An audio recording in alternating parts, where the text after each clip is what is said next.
Ayun, what's up guys? And, this is my first video at yun nga, papakita ko sa inyo kung paano mag-Photoshop, mag-edit, and this is the basic Photoshop editing skills na ipapakita ko sa inyo at i-share sa inyo.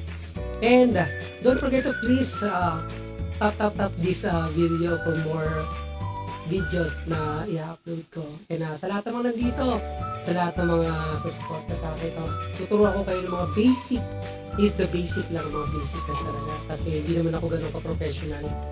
Pero gusto ko lang i-share sa inyo yung knowledge na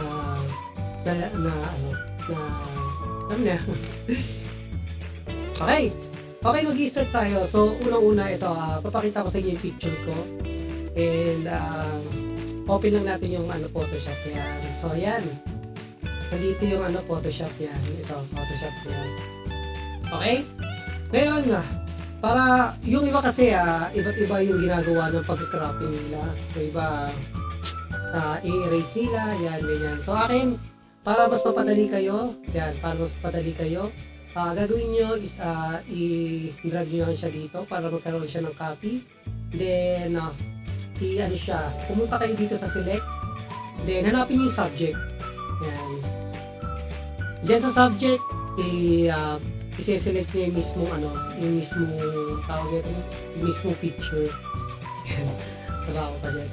So, yan yan, makikita nyo, meron siyang dito, sa gilid-gilid na highlight ko siya.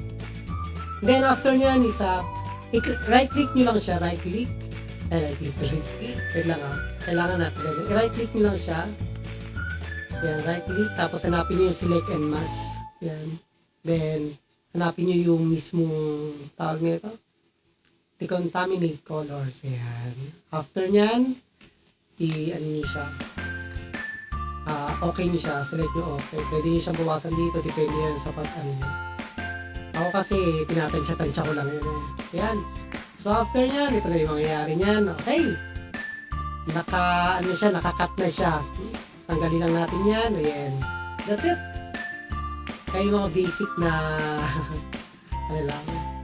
Then, for other videos, yan. Papakita ko sa inyo sa susunod.